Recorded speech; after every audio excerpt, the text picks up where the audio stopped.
What if I told you that 27 questions could be the difference between passing and failing the CFA exam? Not the hardest questions, not the most technical. The ethics questions. And here is the part nobody talks about.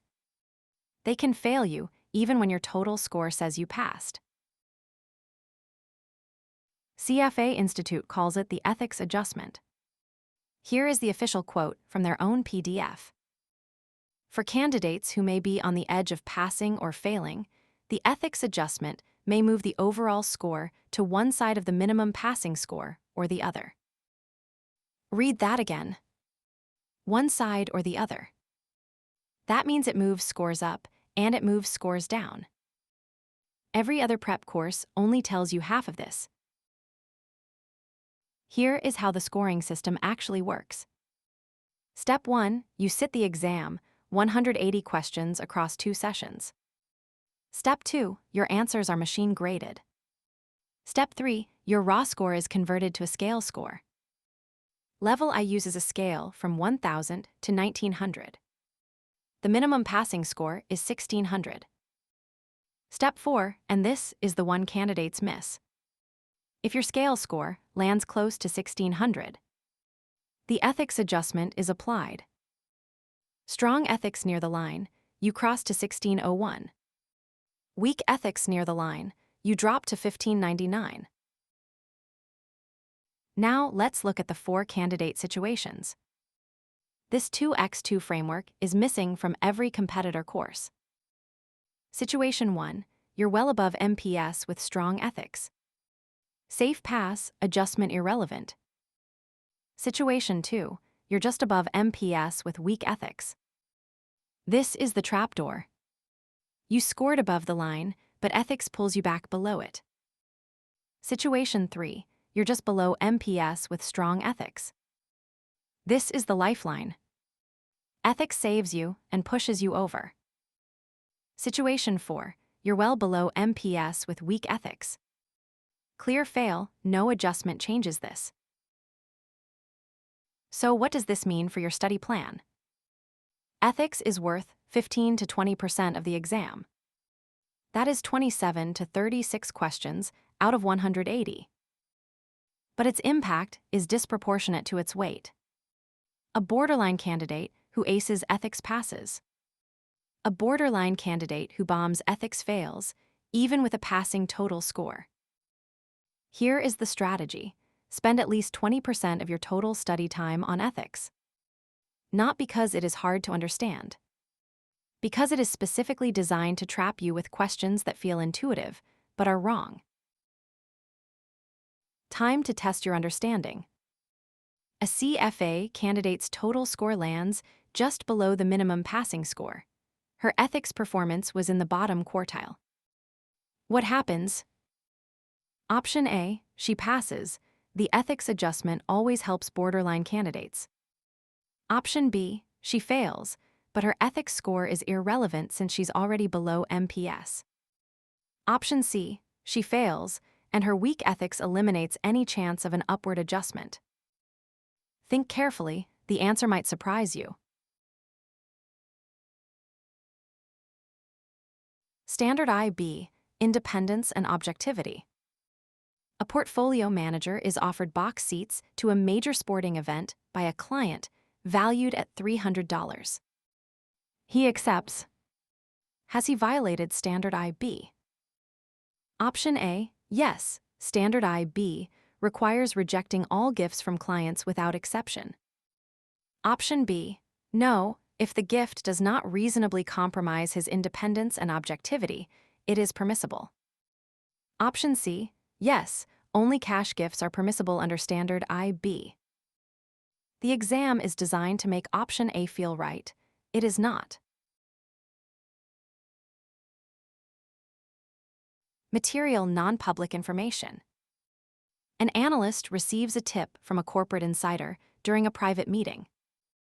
The information would move the stock if made public. The analyst wants to trade. Which standard is most directly violated? Option A, Standard Roman II, A, material non-public information. Option B, Standard IA, knowledge of the law. Option C, Standard VA, diligence and reasonable basis. Many candidates map this to IA because insider trading is also illegal. That is the trap. Conflicts of interest. A portfolio manager personally holds shares in a company. A client asks him to buy the same stock for their portfolio. What must he do first according to Standard VI? A. Option A, refuse to execute the trade entirely. Option B, disclose the personal holding to the client before executing. Option C, get written approval from compliance before executing. This question tests whether you know the standard's primary obligation and who it runs to. Conflicts of interest. A portfolio manager personally holds shares in a company. A client asks him to buy the same stock for their portfolio. What must he do first according to Standard VI? A.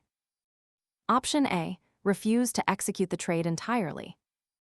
Option B, disclose the personal holding to the client before executing. Option C, get written approval from compliance before executing. This question tests whether you know the standard's primary obligation and who it runs to. Supervisory responsibility. A senior analyst discovers her junior violated Standard Roman II by trading on inside information. The senior analyst had no idea this was happening. Did the senior analyst violate Standard Roman IV? Responsibilities of supervisors. Option A, yes, a subordinate violation automatically implicates the supervisor. Option B, no, lack of prior knowledge is a complete defense. Option C, it depends on whether adequate supervisory procedures were in place and enforced. This is one of the hardest patterns on the Level I ethics section. Supervisory responsibility. A senior analyst discovers her junior violated Standard Roman II by trading on inside information.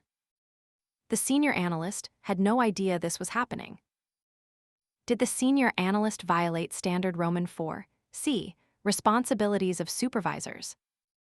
Option A, yes, a subordinate violation automatically implicates the supervisor. Option B, no, lack of prior knowledge is a complete defense. Option C, it depends on whether adequate supervisory procedures were in place and enforced. This is one of the hardest patterns on the Level I ethics section. GIPS, Global Investment Performance Standards. A firm claims GIPS compliance. Which of the following is a requirement? Option A, all fee-paying, discretionary accounts must be in at least one composite. Option B, performance must be presented for a minimum of 10 years. Option C, all accounts, fee-paying or not, must be in at least one composite. The 10-year number is one of the most common wrong answers on GIPS questions. Know the difference. Here is your exam day ethics reference. Screenshot this. In the last 30 minutes of the ethics section, use this checklist on every single question. First, what does the standard require, not what intuition says? Second, is disclosure enough, or does the action itself violate a standard?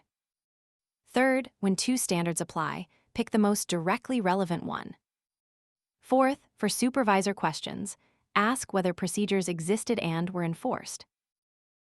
And remember, your ethics score is watching you back.